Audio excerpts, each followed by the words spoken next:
Hey guys, I'm gonna be showing you how to make a latte, and like not just a latte, but yeah, I mean you could add anything to it. When it comes to lattes and coffee, spicing it up a bit, making it look pretty for yourself or other people is really fun, and I think it's a really cool skill to know. I mean, if you want to be a barista, it really helps. It's a basic, starting off making these like lattes. You can even do not just coffee, but you could do matcha, you can even do chai tea. Like if you're not a coffee person, there's all different types of options for you.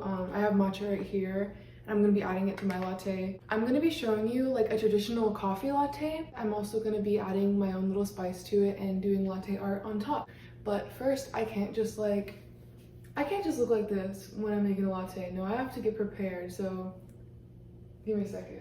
Okay, that's much better. Now I have my Starbucks. I don't work there, but I mean, come on. Okay, anyways, let's start off with making the shot of espresso, and I'm just gonna be using my basic Keurig. Keurigs are pretty basic when it comes to like just any type of coffee making. I mean, you can do like the little K-cup pod, but if you have an espresso machine, that's really good. Use that, that's awesome. I just have a Keurig, so I'm gonna be using what I got. So when you're using a Keurig, I'm gonna just say you can use any cup you want. I'm using this clear cup to show you guys like what it's gonna look like, but in the end of the day, like just use your favorite cup. It doesn't matter. Presentation wise, I'm using this one. Just make sure you ratio out your milk to water ratio if you're going to use like a bigger or smaller cup. Using the smallest setting on a Keurig will give you the strongest coffee, so yeah. Okay, so I'm back with my shot of espresso. Apparently my coffee machine has a strong setting on there, so if you want to press the strong setting, go to the lowest cup. It'll definitely brew you like a really good shot of coffee. It's pretty low to the cup, and it's about less than half. It's steaming and it's really hot, and it smells really good. So now we're gonna move on to the milk. So the milk portion of the latte is very important. This is what is basically I would say the coffee is the base, but this is like the showstopper. You froth it, you play with it, add stuff into it, like whatever you want to do with your milk, it's up to you. But to make it a latte, it needs to be more than half milk. So if you are like lactose intolerant, like me, you'd want to use oat milk if you're gonna substitute any other milks for lattes. It's just the most fatty milk, and it will froth it really well. I have this hand frother, which some people have these frothing wands attached to their espresso machines. I don't, but I will use this hand frother, and it basically has me froth it by hand. But since I'm using this one, it does not heat up my milk. I'm gonna have to heat this up for about 30 seconds in the microwave. I wouldn't do longer, or literally it will explode. But yeah, oat milk is the best. If you're not using oat milk and you actually do want to drink milk, whole milk or like full fat milk will work the best for you. So I'm gonna go ahead and pour this into my cup. You want to put a little more than you think, just because sometimes we lose milk. I learned that over time, that I lose my milk, but you don't want to do too much. So I will just show you right now that this cup is about like smaller than my hand. I have a pretty big hand, but you want to just do like halfway, so whenever it gets to filling up the cup, you can fill it up. Plus the foam will add more volume. So yeah, I'm gonna go ahead and heat this in the microwave for 30 seconds. So my milk did not explode, so that's awesome. But here we go. It's the milk, it's warm, and while it's warm, you want to take your frothing wand. So you can get one of these at I got this from IKEA, but you can get them from Target. I'm sure they sell them everywhere else. They're just basic hand frothers. So to turn it on, just a switch. I don't know if you can see that. Okay. You don't want to turn it on outside of your cup, or else it'll literally splash everywhere. So make sure you submerge it first. You want to take this, submerge it into the cup, angle it so it gets some air, and you're just going to turn that on. As you can hear, the milk is starting to froth, and I will show you footage of that right now actually.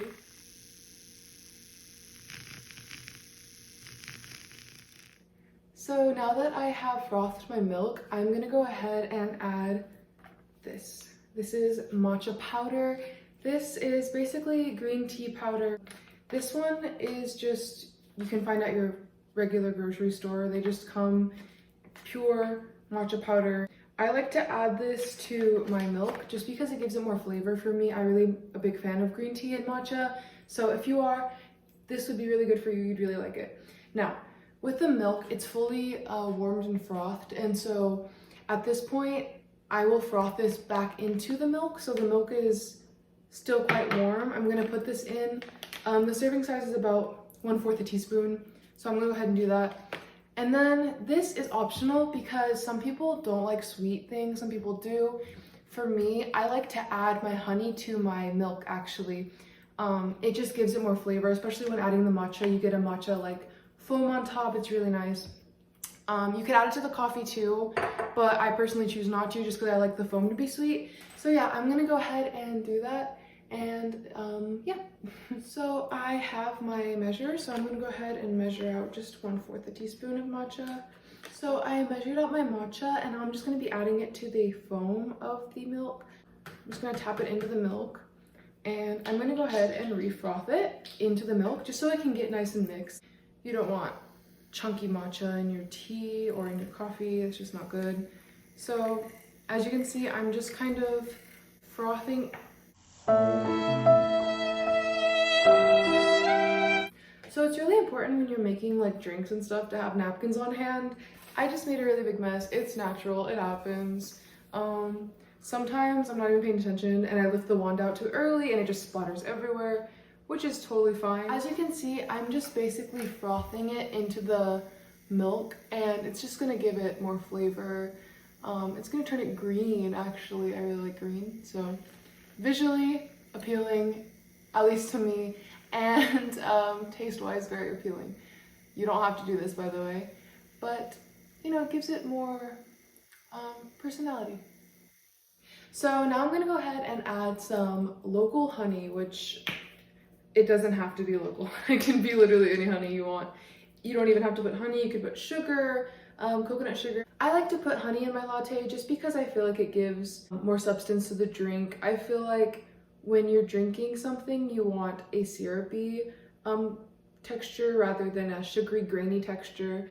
At this point, when you're finished adding the honey, don't worry about how it looks right now. I know it's gonna look kind of crazy once you're adding all this stuff, but as long as you're blending it correctly, it should just swirl into the middle and create just foam again. It shouldn't clump up or anything. If you're having problems like that, you might want to restart, reheat your milk, make sure it's still warm. Because if it's cold, it will definitely not mix correctly. So you want to make sure you have that. I'm starting to get this creamy texture from my milk, which is really good. So I'm gonna go ahead and froth it some more. I know this seems like a lot of frothing, but trust me, I think it's really fun. If you're just making a regular on-the-go latte and you're just trying to get out of the house, I would say just froth it once, just froth it the first time and you're good, but we are making specialty lattes here and I don't mess around with my frothing. I like a really frothy latte. So now that I'm done with that, I'm just gonna pat it down real quick. I'm just gonna, just so I can get some air bubbles out and just make sure that it's all nice and evenly distributed. So we're gonna move on to my favorite part and it's adding it to the coffee. I love the way it looks when it like mixes. So what you wanna do is you wanna take your cup. Preferably people have spouted cups to where it can pour better. I don't, so I'm gonna have to be really careful with this. You'd also want to have preferably a wider top. I'm using this clear cup, so it's more of a jar, but you get the idea. You wanna make sure you make all the milk in. If you don't, it's fine. So I'm gonna start on the edge and I'm just gonna pour it in.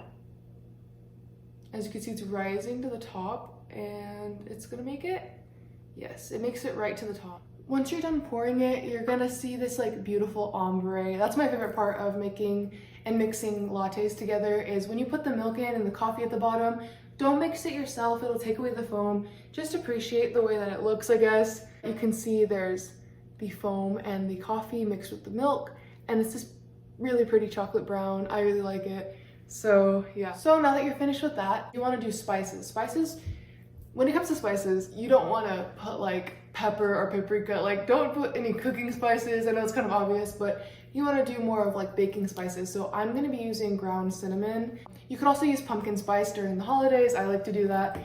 But to make a design, you want to be fairly fast because the bubbles do start to shrink, especially with like replacement milks. But I have made my own template.